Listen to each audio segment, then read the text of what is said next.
I look upon our homeland today, and I think back to the famous Rivers of Blood speech made by Enoch Powell, not too far away from here in Birmingham in the late 60s. Yet even he, with all of his prophetic wisdom, could not have foreseen the utter levels of injustice, subjugation and humiliation that we, the native British population, will be subjected to today by the globalist, anti-white Marxist traitors that are governing our state and their important foreign hostile hordes. In just a few short generations, we, the British, went from commanding respect across the globe to being a laughingstock around the world. We went from being the builders of the world's largest empire, ruling the seas and winning world wars, to not even being able to protect our own people and borders against third world invaders arriving in inflatable dinghies, armed with only con artist sob stories, ill intent and a wrongful sense of entitlement installed within them by our globalist enemy, to everything that is rightfully exclusively ours. Our exclusive identity as a peoples, as the English, the Irish, the Scottish, the Welsh, and everything that comes with it. Our home, our history, our heritage, our culture, our people's achievements, ours and our children's rightful inheritance. Everything that is essential for our continued existence as a unique peoples has been offered up on a plate to anybody from anywhere who wishes to come and claim it as their own or destroy it. What we're witnessing today is the whole-scale mass invasion and occupation of our homeland, the theft of our identity, and the purposeful destruction of our native British communities, which is being orchestrated by an international criminal clique of Marxists who are intent on enforcing upon us the conditions of life that is bringing about the destruction of our unique racial, ethnic, national and religious groups. And to add further insult and indignity upon us, we are being forcibly extorted through taxation to pay for these most grievous of crimes committed against us by our complicit globalist controlled state. Just over there, we have a hotel housing hundreds of foreign fighting age men that came into our home illegally. It is one of hundreds of hotels stationing thousands of foreign forces up and down our country against our consent and at our expense. And let's not use the Marxist manipulative language of the left that's meant to disguise what they truly are, because they're not refugees, they're not migrants. These are foreign hostile aliens that have passed through numerous safe nations to invade our home for nefarious purposes. Absolutely. Albanian and foreign gangsters, Islamic terrorists, African militants, foreign paedophiles, rapists, murderers and economic exploiters of all kinds are not refugees, no matter what the Marxists try and claim.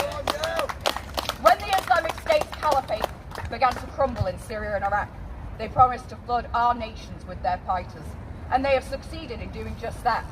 Because not only have these Marxist traitors opened the gates to these foreign invaders, they've rolled out the red carpet, offered up a ferry service using our border force and navy, and told them we'll cater to their every need without question. And if what we give them for free isn't good enough, then they'll use our legal system and our money to further exploit our people for these foreigners' interests.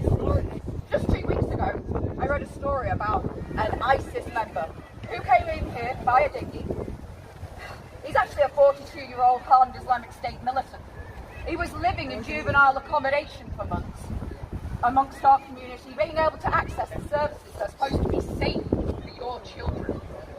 You'd think that our counter-terrorism intelligence services would be able to differentiate between a middle-aged man and a teenage boy, but apparently it's racist to try and ascertain the true identity, intent and age of these foreign invaders. We just have to take their word for it and completely disregard the safety and security of the native British people that are forced to host them. Enoch Powell, when he spoke in his speech, I was quite surprised really to hear about how 55 years ago that the white indigenous population were afraid to speak out then. He spoke about how women weren't able to get places in hospital when they were giving birth, how children were not being able to find school places. Now there are white kids who can't get schools in their catchment area. They have to travel 25 miles because our schools are, as the gentleman prior to me said, there is calculations on how many homeless there is in this country. 280,000 homeless currently in this country, and a homeless person dies in Britain every 6.5 hours. Yet our housing stock is ring-fenced and reserved for foreign hostile replacements. And it's not just housing in which our infrastructure is struggling.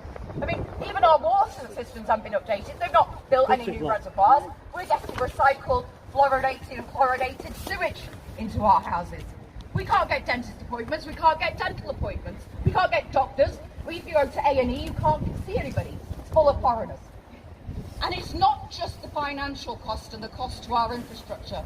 The human cost to our people has been immeasurable. As Enoch Powell said and predicted, rivers of blood. He was right, those rivers of blood are overflowing with the blood of our people. And that blood is on the hands of the traitors who have invited this foreign occupation into our land. Up to 1 million white British school children have been raped, tortured, in some cases murdered, by foreign Islamic gangs. And our corrupt constabulary have not just facilitated it, but covered it up. Our people No have more, been mate. murdered Enough is in enough. terrorist attacks. Our people are killed daily on the streets by these foreign invasive peoples. And we get no protection. We're actually told that we don't exist, that they're the original Britain. Enoch Powell spoke about those rivers of blood. I think he didn't even foresee how bad it would get. And yet most people in this country don't seem to care. 55 years ago, when Enoch Powell made that speech, do you think he would have seen what is going on today? In 55 years' time, what are we going to be saying? Because we have a choice. In 55 years' time, we could be a vulnerable, persecuted minority in our own country, or we can reignite the flames of discontent within the hearts of our people and reclaim everything that's been taken from us. Our home, our history, our heritage, our culture, and reclaim a future for our children.